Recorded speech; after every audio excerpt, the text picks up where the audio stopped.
Bem-vindos a mais um Terapia Talks, o podcast da Terapia ao Quadrado. Eu sou a Inês e este é um espaço onde abrimos as portas da nossa casa para conversas que informam, esclarecem e ajudam a olhar para o desenvolvimento com maior profundidade. Aqui partilhamos conhecimento técnico, mas nunca esquecendo que por detrás de cada avaliação e intervenção existe uma criança e uma família. Hoje o tema será a dislexia, e a avaliação e, portanto, diagnóstico da dislexia. E para isso eu convidei a minha querida colega Noémia Branco, a terapeuta da fala, com quem eu costumo fazer os diagnósticos e, portanto, os despistes de dislexia em parceria. Olá, Noémia. Olá, Inês, bom dia. Bem-vinda. Obrigada pelo convite. Então, para começar, gostava de saber um bocadinho como é que começou o teu interesse aqui pela área da dislexia.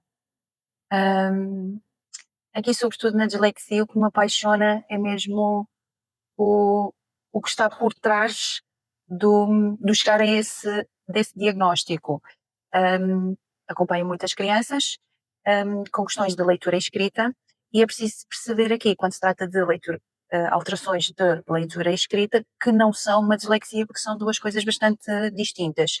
E a mim o que me fascina é o que está por trás do destrinçar uma coisa da outra, porque nem todas as crianças que têm dificuldades de leitura e escrita são efetivamente disléxicas. Uhum.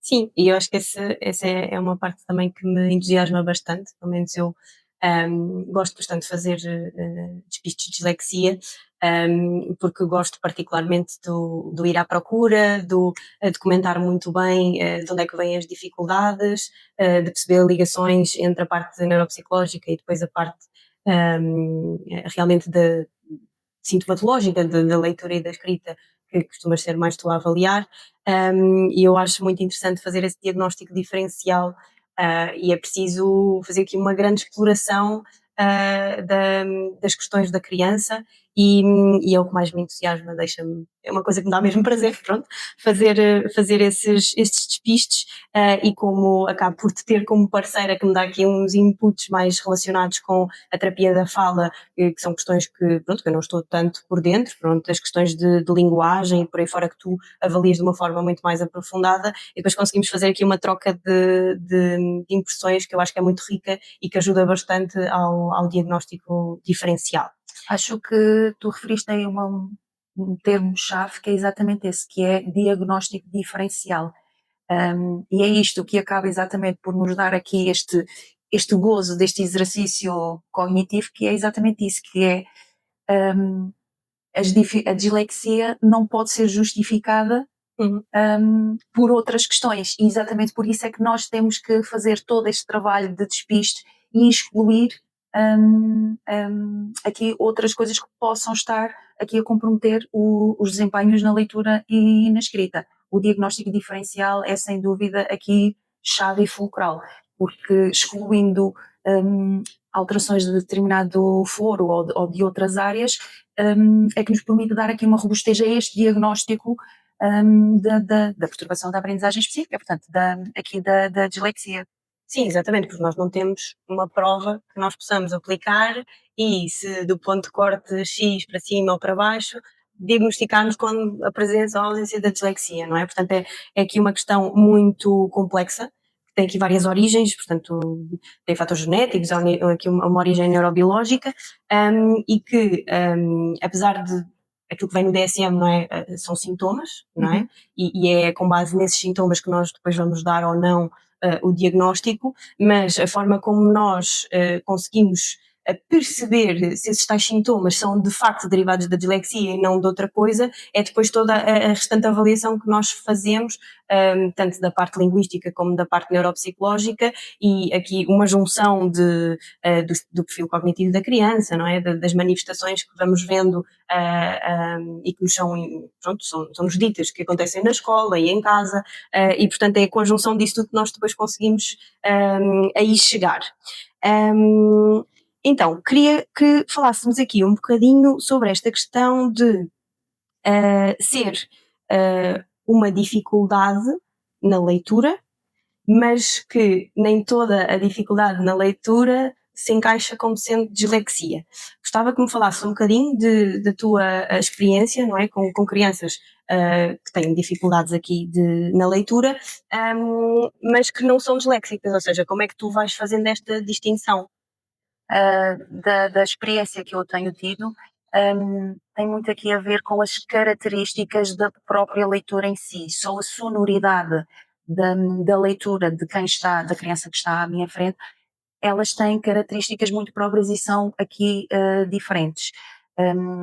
Lá está, da minha experiência aqui, a leitura de um disléxico apresenta aqui maioritariamente uma baixa fluência e alterações na precisão, que depois podem eventualmente aqui levar e comprometer a própria compreensão leitora. Uhum. É uma leitura muito hesitante, monótona, aqui sem ritmo, muito em esforço, muitos deles, o não verbal deles diz muita coisa.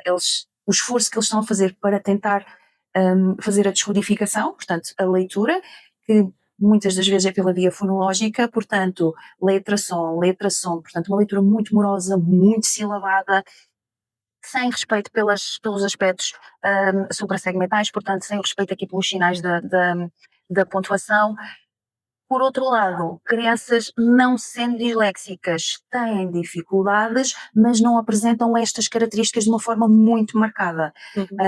E lá está, é preciso fazer aqui o diagnóstico diferencial para destrinçar aqui uma perturbação da outra, até porque a dislexia, como tu disseste, tem aqui um substrato neurobiológico. É uma forma de processar aqui toda a leitura e a escrita de uma forma completamente diferente de uma criança que não tem aqui estas alterações de substrato neurobiológico. Uhum. E isso traduz-se em características aqui bastante diferenciadas em termos só de ouvir a própria leitura da criança. Uma criança disléxica, e desculpa aqui a minha expressão, o não verbal, às vezes só lhe falta arrancar cabelos, porque o esforço é tão grande e mesmo assim não conseguem, é extremamente difícil aqui para elas fazer aqui uma leitura. Sim, e agora com aquilo que tu estavas a dizer, surgiu-me que é importante clarificar aqui uma coisa, que é aqui uma dislexia nada tem a ver com um déficit cognitivo. Não. Portanto, são Aliás, é um fator de exclusão de possível diagnóstico de dislexia, exatamente. Portanto, nós, para avaliarmos a dislexia, temos que fazer aqui o perfil cognitivo da criança, portanto, temos que avaliar questões intelectuais, que é para garantirmos que não há um déficit e que, portanto, inviabiliza aqui um diagnóstico de dislexia.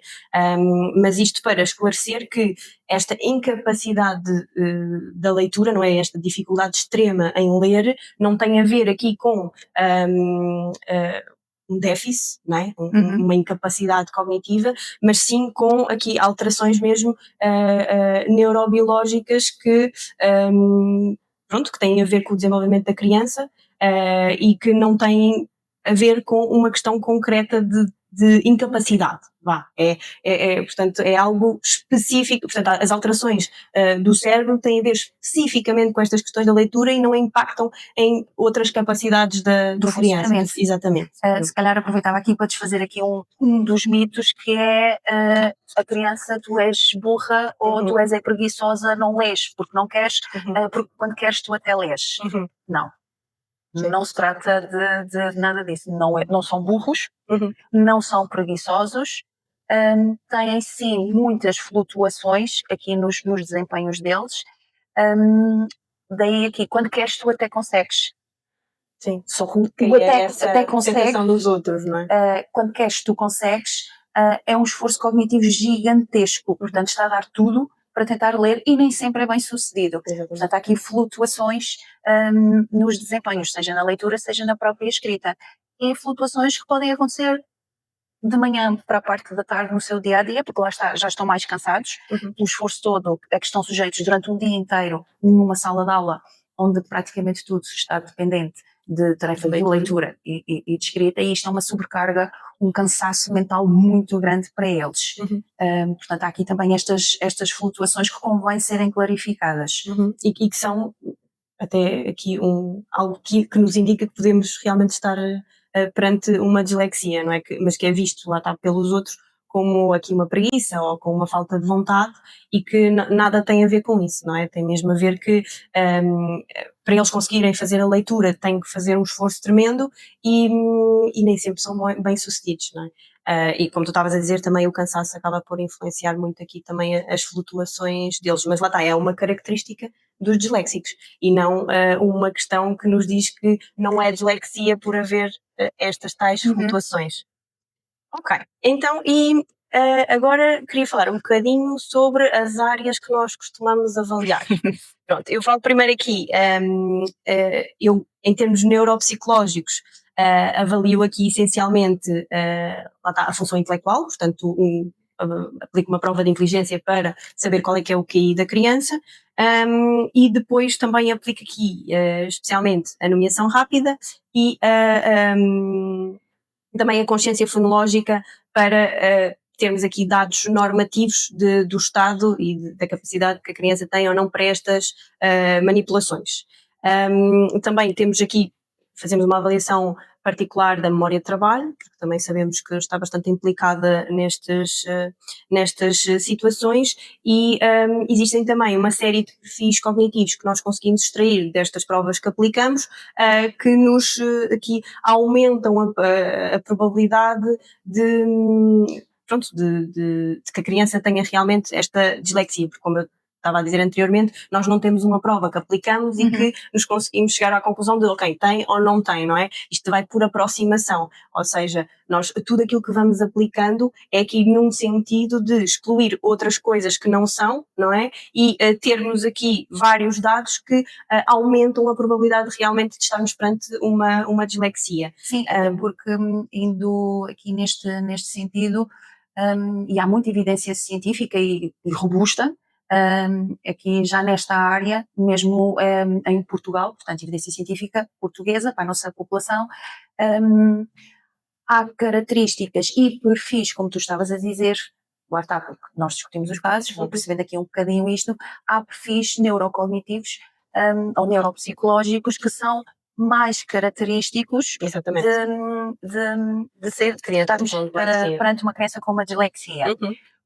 Como tu muitas vezes me alertas, e é facto, por isso é que nós fazemos, sobretudo aqui a parte da psicologia, a despiste de muitas outras áreas e com provas robustas, exatamente para termos aqui um diagnóstico, ou tentarmos chegar a um diagnóstico robusto, que não seja confundido com outras dificuldades. Portanto, há aqui todo um conjunto de características ou de resultados de avaliação que em conjunto e com a parte aqui da minha avaliação da terapia da fala, que efetivamente nos conduzem a esse diagnóstico. Tirar essa conclusão. Exatamente.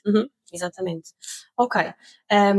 Antes de irmos àquilo que tu avalias, que também depois nos ajuda a avaliar a criança como um todo, acho que também há aqui questões que nós costumamos despistar frequentemente, que têm a ver com questões auditivas, questões visuais, pronto, se houverem queixas, alguma coisa, nós encaminhamos sempre para rastreios, para percebermos se há algumas alterações e, portanto, isto não se cinge, não é, aqui à avaliação da leitura escrita, portanto, nós acabamos por olhar aqui para a criança como um todo, não é, e ir vendo possíveis questões que possam estar a ter um impacto aqui na leitura e na escrita, e vamos pedindo que os despistes sejam feitos, que é para excluirmos outras possíveis causas, não é? Posso dar um exemplo, nomeadamente da perturbação do processamento auditivo central, que pode ter aqui impacto, estando perante uma situação dessas, cai por terra o diagnóstico de dislexia. Portanto, é preciso ter aqui muito cuidado, lá está, fazer uma avaliação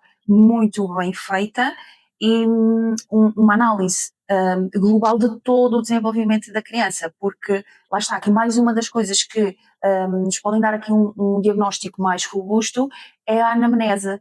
Muitas das vezes estas crianças, as crianças com dislexia, já têm aqui sinais, já mesmo no pré-escolar, e é muito importante nós termos aqui esta informação que nos dá aqui nos suportam ainda mais um diagnóstico, claro, mais neste sentido. Outras crianças que não tenham a dislexia podem na mesma ter, podemos ter aqui questões de leitura e escrita, sim, mas por outras dificuldades não são tão características como são as dos disléxicos, porque aqui a questão da memória de trabalho está muito presente, a memória de trabalho, as dificuldades que eles têm em evocar rapidamente aquilo que é preciso. Na leitura é isso que acontece, é rapidamente ir buscar aquela informação visual. É o que nos faz ter aqui uma leitura automatizada, que lemos, acedemos, vamos buscar logo é a parte semântica, a compreensão, e quando estamos a ler sílaba a sílaba, que não há espaço para sequer aceder. Pois, o esforço é tão grande para juntar os sons, não é, que não dá para fazer o resto. Não dá para fazer o resto, de todo. Mesmo estando presente este conhecimento, já é a minha parte, que é a avaliação da linguagem oral. Não só da leitura da escrita, mas da linguagem oral. Aqui, também ter aqui algum cuidado aqui com esta questão da evocação. É muito difícil para eles. Eles têm claramente dificuldades nesta área e que compromete automaticamente a leitura.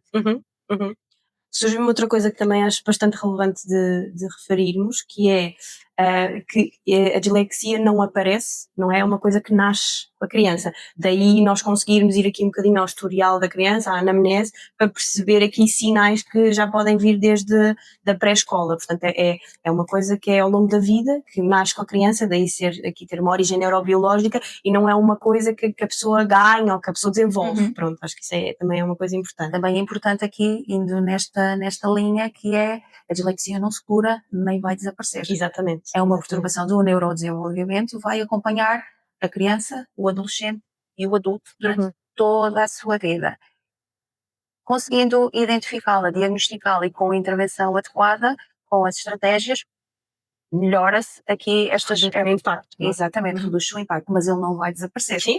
As alterações da fluência vão permanecer lá, se for o caso, as alterações da precisão vão lá estar, os erros na parte da escrita vão continuar a ocorrer, apenas com menor impacto. Eles vão continuar a acontecer. Sim. Sempre. E não é o pensar, como já me perguntaram, quando tu puseres boa, isto vai-se embora. E também é preciso aqui ter algum cuidado como abordar esta questão com a própria criança, porque não sei, aqui lá está a articulação com os pais, para perceber como é que se vai abordar aqui esta questão. Isto não vai passar. Exato. Vai melhorar, mas não vai passar, é para o resto da vida. Exatamente. Também é importante aqui sim, portanto, gerir as expectativas da criança, e acho que a educação dos pais também é extremamente importante, porque às vezes, lá está, os pais também têm ideias erradas sobre a dislexia, e às vezes, pronto, naturalmente sem intenção, acabam por induzir aqui um bocadinho a criança em erro, conforme a forma como falam sobre a questão. Daí acho que também é muito importante fazer aqui uma psicoeducação dos pais, para eles poderem ter uma consciência real do que é a dislexia e de como podem ajudar a criança. Pronto, realmente desaparecer não vai desaparecer, mas há muitas coisas que se podem fazer para minimizar o impacto e para as crianças serem perfeitamente funcionais, terem uma vida perfeitamente normal, como qualquer pessoa que estuda, vai para a faculdade, arranja um emprego e por aí fora. Pronto, isto também para clarificar que isto não é impeditivo das pessoas fazerem a sua vida. Obviamente que há umas mais graves do que outras, naturalmente, mas que com a intervenção adequada e com as adaptações adequadas, à partida, nós conseguimos que a criança seja funcional. Sim, exatamente. Aqui também é importante o papel da escola, aqui não só na passagem de estratégias e trabalho aqui também colaborativo entre os diferentes técnicos que possam estar a acompanhar esta criança, a escola tem um papel fundamental em assegurar que as diferenças de funcionamento que estas crianças têm não vão ser limitativas para o seu desempenho escolar. A questão mesmo aqui da adaptação dos testes, o fazer testes diferentes, convém aqui não... porque acham que porque os testes são diferentes, vão ser mais fáceis. Não. Os testes são, ou pretende-se que sejam adaptados às dificuldades daquela criança. Por exemplo, posso dar um exemplo muito simples. Uma resposta aberta, faz-se uma pergunta e é uma resposta aberta que a criança tem que escrever. A criança até pode ter aquela informação e ter aquele conhecimento, mas para ela vai-se perder e desorganizar na própria escrita e esquecer-se de coisas, lá está, a dificuldade de evocação da informação. Se pretende aqui uma resposta, se calhar não a fazer de forma aberta, ou ligar colunas, ou preencher dar as palavras para a criança preencher os espaços. Escolhas múltiplas, aqui porque se elas não tiverem o conhecimento, elas vão responder mal, apesar disto estar construído desta forma. Elas vão errar. O que não pode acontecer é limitar o desempenho delas pela forma como o teste está construído, porque ao fazer isto é prejudicar estas crianças. Portanto, aqui é muito importante também o papel da escola, não só nesta adaptação, mas o dar o tempo suplementar, mais tempo para lerem, porque lá está, são muito mais lentas a ler, o esforço cognitivo é muito maior dificuldade em invocar e buscar a informação que pretendem. Portanto, aqui o papel da escola é também essencial aqui no desenvolvimento e aproveitamento escolar destas crianças e adolescentes.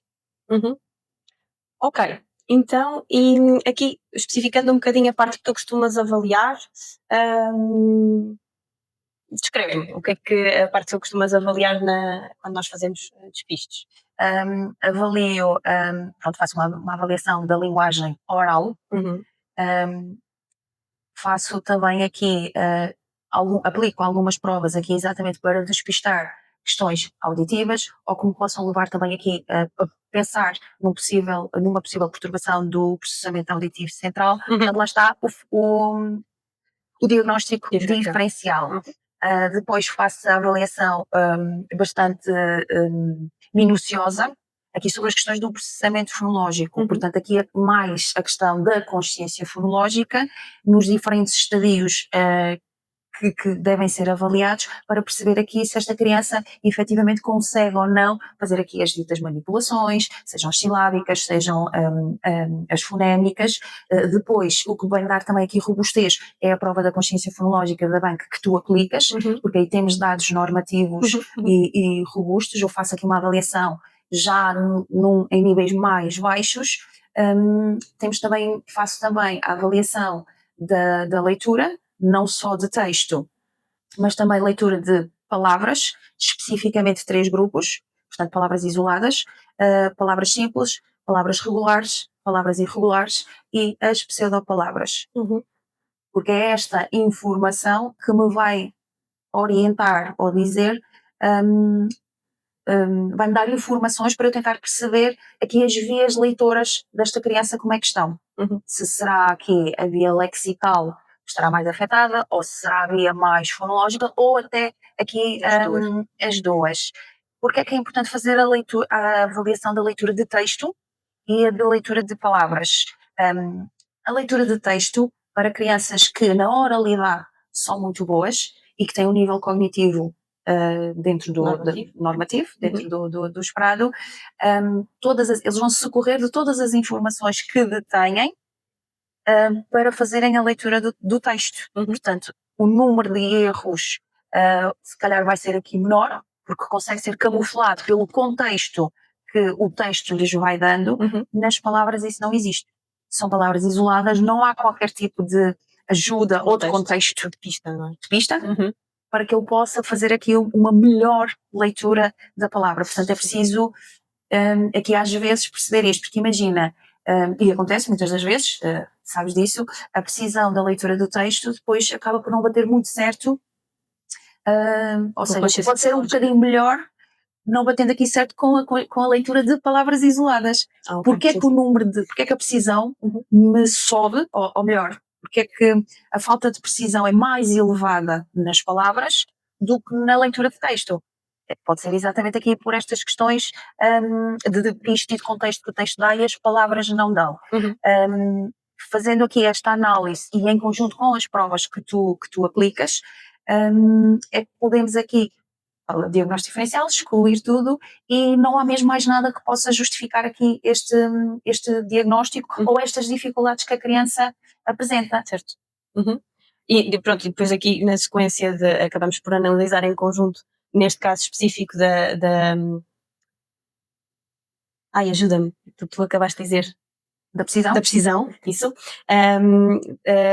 Fazemos aqui uma comparação com os resultados da consciência fonológica, não é? Portanto, para percebermos se aquilo que são os dados neuropsicológicos vão ao encontro com aquilo que tu encontras em termos sintomatológico, neste caso, da precisão da leitura. Mesma coisa que a fluência leitora. Exatamente. Vamos cruzar aqui os resultados que eu consigo ter com a minha nomeação rápida. Com a nomeação rápida. Exatamente.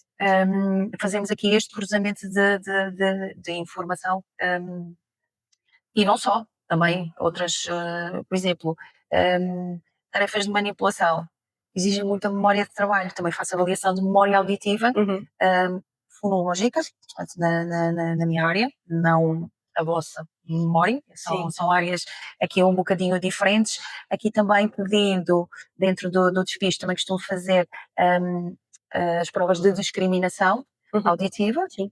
E aqui a repetição de pseudopalavras, porque está relacionado com o buffer fonológico e como a criança vai processar esta entrada de som e como é que me vai sair. Eu digo uma pseudopalavra e ele tem que repetir tal e qual como eu a digo. Portanto, também faz parte aqui das nossas provas de avaliação. Ok, então, antes de avançarmos aqui para outras questões, lembrei-me agora de uma coisa que costuma surgir. Pronto, nós acabamos por trabalhar com escolas, portanto existe muita tendência dos professores, pronto, quando existe dificuldades de leitura e escrita, fazerem logo aqui uma indicação para dislexia, mas nós já falámos sobre isto, mas gostava de falar só um bocadinho, que é aqui quando existe presença de perturbação da linguagem e é possível ou não coexistência com a dislexia.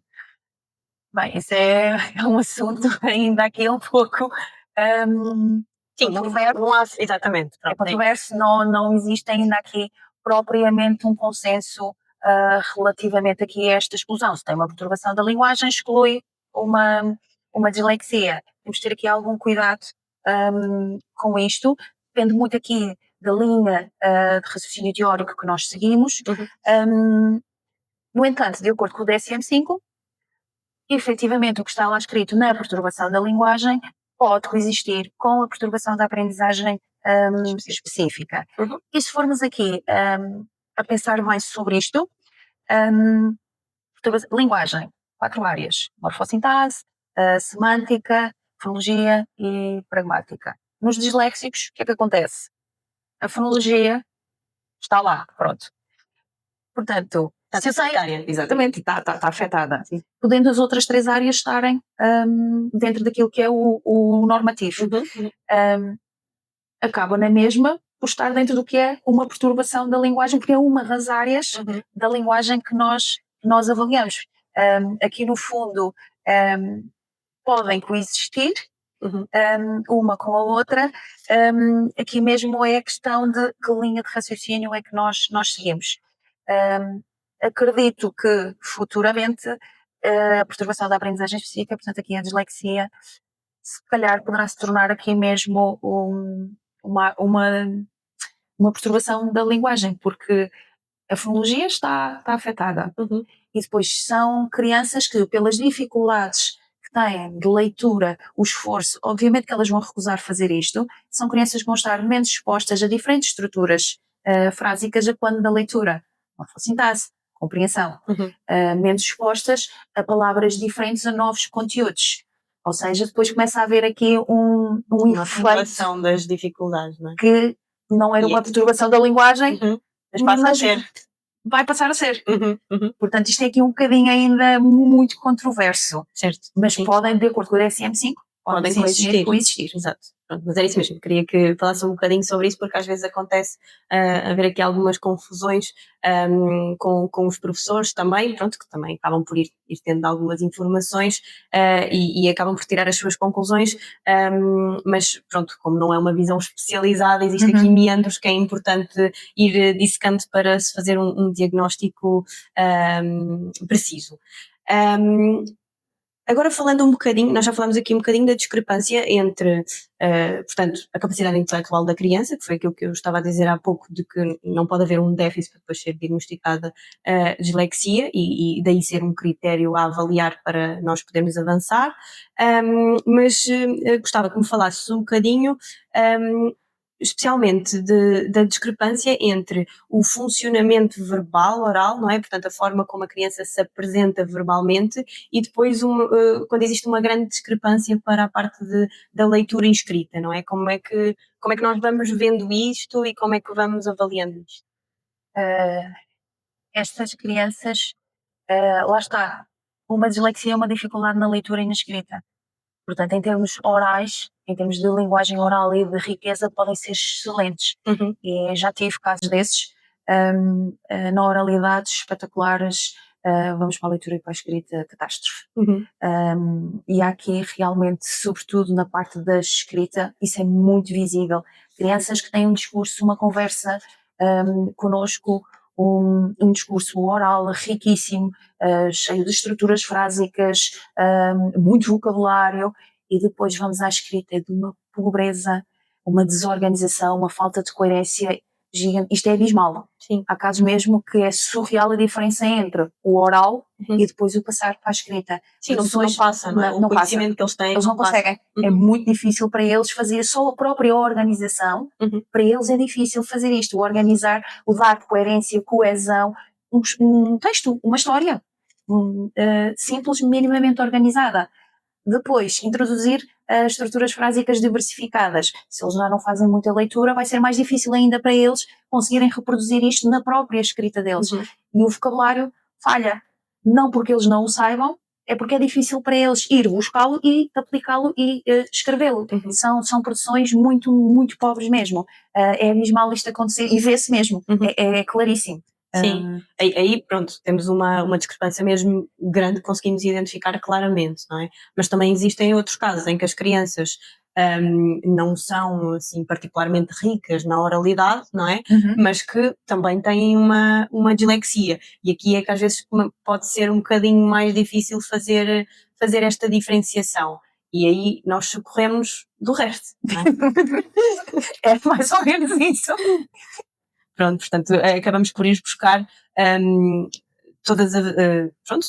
tudo aquilo que nós avaliamos, não é? E delinear aqui um perfil da criança com tudo aquilo que nós conseguimos ir sabendo ao longo da avaliação para podermos perceber aqui um bocadinho melhor. Mas pronto, isto para dizer que, ok, existe aqui esta característica particular de que, havendo uma discrepância entre a capacidade oral da capacidade escrita, pronto, é aqui um indicador já interessante aqui no sentido da dislexia, mas quando isso não é tão claro assim, também podemos estar perante uma dislexia, não é? Porque depois aquilo que eu sinto é que, pronto, com a informação toda que existe, cada pessoa tem assim um bocadinho a sua opinião sobre o que é a dislexia, não é? E às vezes há pessoas que se agarram a sinais particulares e que acham que aquilo isoladamente nos diz exatamente que a criança é disléxica. Mas eu a dizer isto, o meu objetivo é realmente explicar como é cumulativo aquilo que nós vamos encontrando, que nos vai indicando ou não a presença de dislexia, e depois é com base no panorama geral de tudo que nós conseguimos interpretar os resultados. Exato, aqui também, porque muitas das vezes, como eu te digo, se fôssemos a ter apenas em conta as alterações da leitura ou aqui a parte da escrita, os erros que dão, as minhas crianças são todas disléxicas. Pois, tudo, lá está. É isso. E não são. Uhum, uhum. E é preciso aqui distinguir aqui muito bem estas duas situações. Que muitas das vezes há este erro. Ele deve ser disléxico, dá muitos erros. Calma, Não é bem assim. não é bem assim. Sim, Pode dar erros e não ser disléxicos. sim, sim.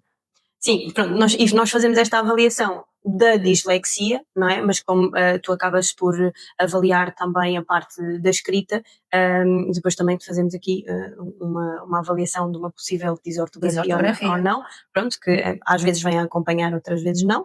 E podemos ter uma desortografia sem ter uma dislexia. Exatamente. Exatamente, pronto. Portanto, acabamos por fazer toda esta exploração para podermos ter mais informação e conseguirmos depois também aqui ajudar esta criança e os pais e a escola a fornecerem aquilo que são as adaptações necessárias para esta criança ser o melhor sucedida possível. E tem que ser mesmo para a escola e para ter então aqui algumas medidas, ou se é que assim posso dizer, o diagnóstico tem que ser mesmo muito robusto e muito bem fundamentado.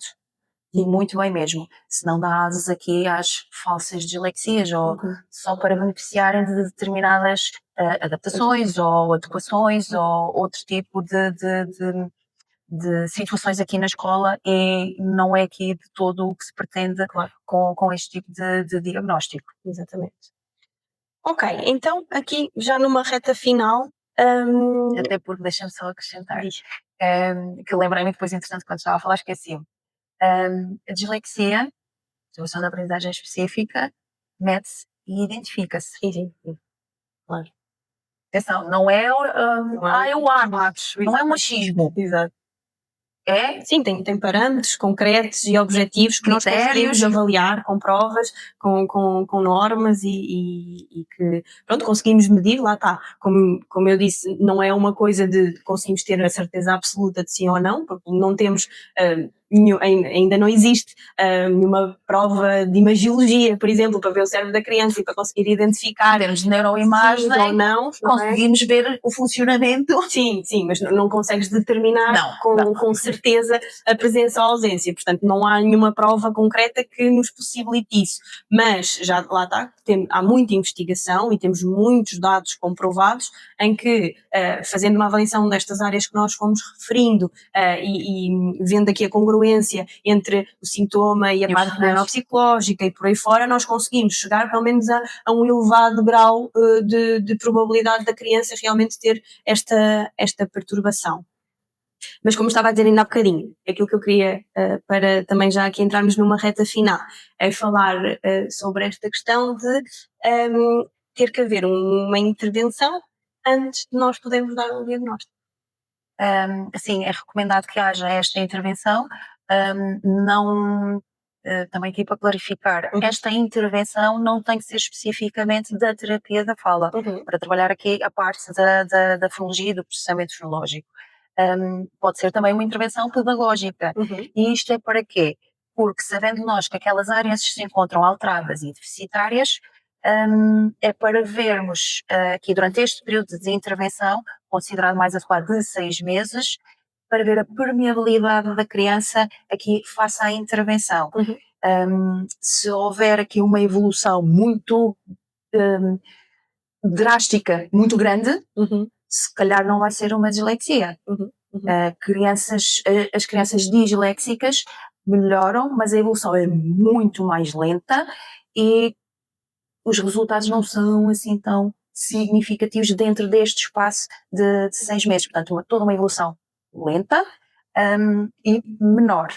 Crianças não disléxicas, caracteristicamente, evoluem muito rapidamente e com resultados bastante abismais entre o que era a avaliação inicial e depois, quando se faz a reavaliação, normalmente é o que nós fazemos, o período de intervenção de 6 meses, avaliamos, para confirmar com certeza o diagnóstico, fazemos então o período de intervenção de 6 meses, ao fim desses 6 meses reavaliamos com algumas provas, não se faz a avaliação na totalidade, para ver aqui então se há esta discrepância ou não, então aí temos certeza, dentro daquilo que pode ser chamada uma certeza, de um diagnóstico de dislexia. Portanto, é aqui importante, é este período de intervenção, é para isso que se deve fazê-lo. Dar um diagnóstico, isto na minha perspectiva, enquanto técnica, dar um diagnóstico, claro, fazendo uma avaliação com tudo o que deve ser feito, com todas as áreas, sem haver intervenção, para mim é um pouco precoce. Sim. Já tive um caso em que isso me aconteceu. Foi feita a avaliação e ainda antes do final do segundo ano letivo, portanto, para mim não foram aqui cumpridos logo 2 critérios, não houve intervenção e estávamos no início do segundo ano. Recomenda-se que este tipo de avaliação seja feito no final do segundo ano, preferência início do terceiro. Isto não quer dizer que eu preciso de um diagnóstico para trabalhar, não. Mas acho um pouco precoce. Portanto, isso já me aconteceu. Foi avaliada e deram-lhe logo o diagnóstico. Eu fiz a intervenção e no espaço de 3 meses ela teve uma evolução brutal. Gigantesca mesmo. E chegámos ao fim, quando nós fomos fazer então o despiste, após o período de intervenção, nós chegamos à conclusão que efetivamente não estávamos na presença de uma dislexia. Até porque havia aqui outros fatores que estavam a ter impacto, que nós também acabámos por não mencionar, mas aqui fatores emocionais têm um impacto gigantesco nas questões da leitura e da escrita. muito grande mesmo. E pode não ser uma dislexia. Sim, sim, particularmente para, assim, temperamentos, mais específicos, há certas crianças que realmente aqui algumas alterações emocionais podem ter um impacto mesmo muito grande, não é? E não só alterações, emocionais, mas também, às vezes quando temos, por exemplo, uma PHDA, não é? As crianças também não conseguem, acompanhar, se por acaso são mais frágeis em termos de, linguísticos, depois não estar atento não ajuda, não é? Não. Na progressão. E não tem que ser obrigatoriamente uma dislexia, não é? Questões de sono, alterações de sono. Pronto, cansaço, portanto pode haver aqui uma série de coisas que podem ter um impacto grande no desempenho das crianças e é exatamente essas coisas todas que nós vamos destrinçar e avaliar com maior cuidado e quando surgem dúvidas aplicamos mais provas para fazermos mais perguntas para termos a certeza da origem destes sintomas. Sim, Pronto. no fundo é uma avaliação que é feita de forma bastante cuidada, criteriosa e que é extensa para nós, é muito extensa. Sabes bem E dá como muito trabalho. Sim. Dá muito trabalho de Exatamente, porque nós de vamos fazer raciocínio clínico e de aqui interligação daquilo que nós vamos avaliando, não é? E das nossas perspectivas, eu enquanto psicóloga, tu enquanto terapeuta da e fala. mesmo aqui os próprios resultados das provas que nos podem encaminhar para ou desencaminhar para exclui, olha, pareceu-me isto, se calhar convém explorarmos isto, ver por aqui. Isto é, por isso é que dar um diagnóstico de dislexia não é feito de forma, Leviana, não é? não é, quando é feito, tem que ser bastante bem fundamentado e é preciso cuidado. Sim, sim, sim. É preciso muito cuidado e não assumir, não é? Grandes chavões que, pronto, às vezes podemos cair aqui um bocadinho tem aqui algumas características que são muito típicas, não é? E acabamos por ir já em direção a isso e à procura disso, e não pode ser, não é? Que a forma como nós avaliamos é aqui num sentido de caracterizar um perfil global da criança, que é para não estarmos só focados nestas questões, não é? Porque quando há outras questões que podem aparecer, como as questões emocionais que estavas a falar, ou outras perturbações que possam estar a existir e que não estão diagnosticadas e por aí fora, que têm que ser vistas primeiro, não é? Têm que ser avaliadas para se perceber qual o impacto que elas estão a ter e até que ponto é que não são elas que estão aqui a prejudicar e que se estão a manifestar em formas de sintomas que tipicamente são vistos como sintomas de dislexia. Portanto, daí nós temos que ter este grande cuidado e fazer o diagnóstico diferencial e quando existem dúvidas e questões ir à procura de mais informação e quando realmente existem incongruências, às vezes não dá para dar um diagnóstico, às vezes não temos a certeza que é ou que não é, existem muitas evidências que sim, mas depois existem coisas que são incongruentes, mas que ao mesmo tempo não conseguimos identificar outras coisas que justifiquem aquelas dificuldades, portanto às vezes pronto, e depois isto também obviamente está dependente de coisas que não estão no nosso controle, porque depois aqui pronto, o desempenho das crianças flutua e pode haver momentos em que não foi um momento bom que apanhámos a criança, podemos ter maus informadores em termos do desenvolvimento da criança, podemos ter pouca informação de como é que foi, pronto, como é que foi a criança no jardim de infância e, portanto, se temos aquelas notas de que estava bom em tudo, não é? E não especifica nada, isso não nos dá informação e se calhar até aconteceu, mas aquilo não veio escrito, não é? E os pais não têm acesso à informação, portanto são coisas que nós não controlamos, não é? Exato. E que estão, que há a informação que não nos chega, não por falta de procura, mas nós não temos como ir descobri-la, não é? Não andamos no tempo. Pronto, e portanto, ou seja, isto para dizer que existe sempre limitações na nossa avaliação, naturalmente, daí poderem existir casos em que nós não conseguimos ter uma avaliação conclusiva, não é? Não conseguimos dizer nem que sim nem que não, muitas vezes por falta de informação, pronto. Também. Mas que acima de tudo, quando conseguimos ter acesso a todas estas coisas, não é? E conseguimos fazer esta avaliação criteriosa com todas as áreas que nós fomos falando até então, que conseguimos chegar a diagnósticos com um elevado grau de certeza relativamente a eles. E pronto, e acho que era isto. Tinha aqui a ideia também de falarmos um bocadinho se calhar para darmos aqui algumas pistas a pais e professores que possam desconfiar destas questões, quando é que é importante procurarem uma avaliação, um despiste, para perceber se realmente podemos estar perante uma dislexia ou não. Lá está, é uma alteração da leitura. Uhum. Portanto, aqui uma leitura pouco fluente, com alterações aqui na leitura, no sentido de uma leitura silabada, muito morosa, dificuldades na compreensão, a parte com muitos erros, onde está a ler, na parte da escrita aqui os próprios erros que são dados. Também é importante aqui esclarecer, mas eu, como terapeuta da fala, para mim o que é importante são os erros fonológicos, erros ortográficos, não tanto, mas esses são aqui porque são os fonológicos que indicam que existem alterações na fonologia. Na parte da fonologia que eu preciso trabalhar. Erros ortográficos, por exemplo, escrever em casa com Z, sabemos que é com S. O som está certo, não é? O som está certíssimo. Exatamente. Portanto, aquele erro para mim não é relevante. É daqueles que eu digo, só tens que decorar, sim, se escreve com S.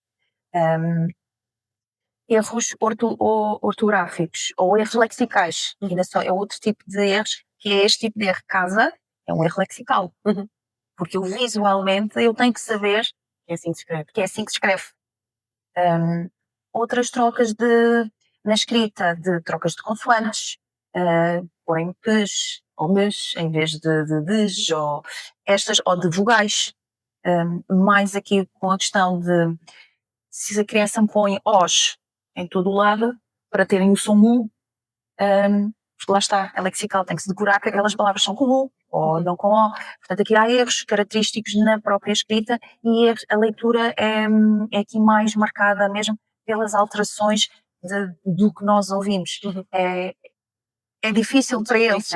É difícil para eles estar a ler e nós vemos claramente a dificuldade no esforço que eles estão a fazer.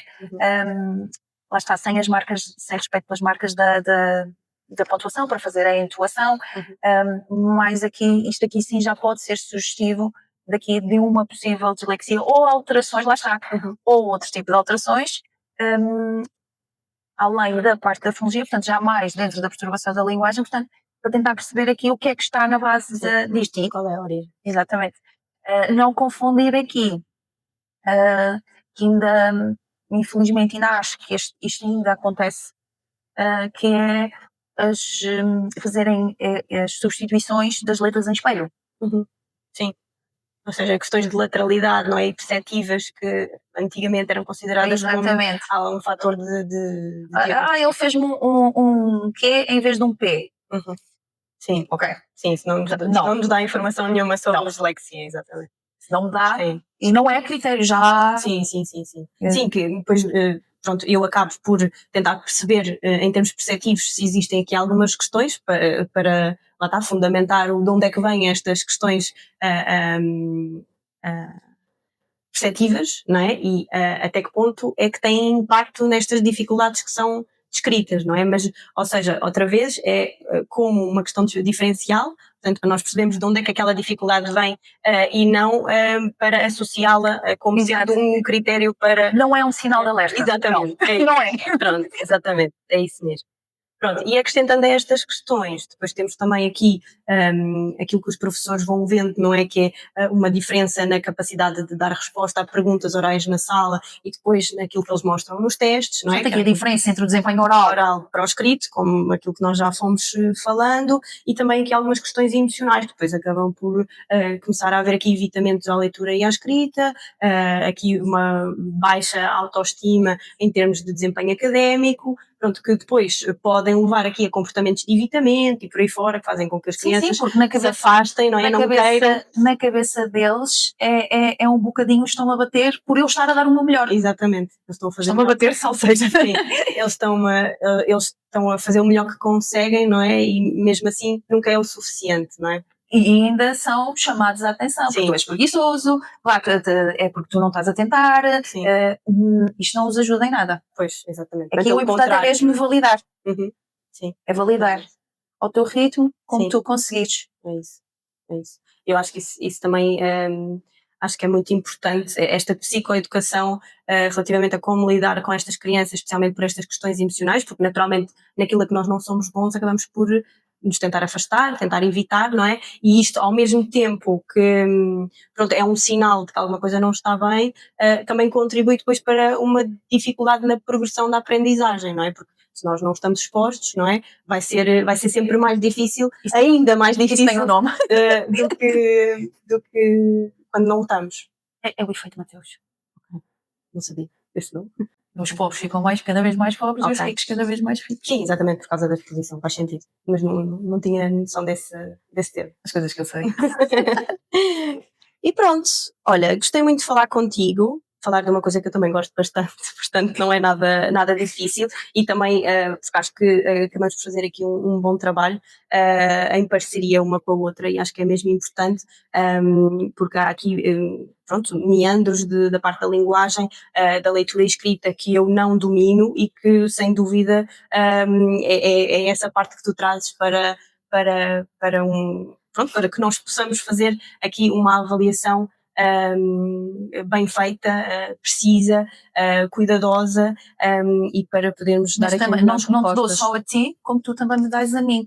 Porque há muita informação que tu recolhes, que tu avalias, que eu preciso de perceber essa informação, o que é que me está a dizer, para eu intervir. Sim, sim, para depois conseguires adaptar a intervenção, para ires buscar os pontos fortes da criança e conseguires entrar por um sítio que seja possível, não é? Eu vou construir caminhos Exatamente. aqui para facilitar e ajudar aqui esta situação. Portanto, aqui fazemos aqui este por isso é que nos dá tanto gosto fazer Exatamente, isto. sim, Porque sim. é aqui um processo de aprendizagem mútua. Olha lá, mas isto afinal é para quê? Isto diz-me o quê? Em termos práticos, isto que impacto é que tem? Sim, sim, sem dúvida. Depois isso pode-me ajudar aqui à minha intervenção. Crianças com muitas dificuldades na memória de trabalho. Eu vou precisar de trabalhar isto. Sim.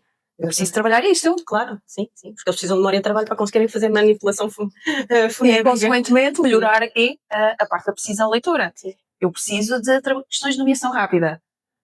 Que tu avalias, eu preciso perceber o que é que aquilo me está a dizer. Nomeação rápida, fluência. Sim. Portanto, se calhar vou fazer aqui algum trabalho também aqui dentro desta área para ajudar. Sim. Portanto, aqui é uma troca, não é? É uma troca. Sim. Acho muito, muito importante perceber, mas mesmo não sendo nós as duas, pronto, a fazer aqui o despiste, ou quando recebemos meninos que já me trazem uma avaliação psicológica, perceber o que lá está para eu poder trabalhar. Sim.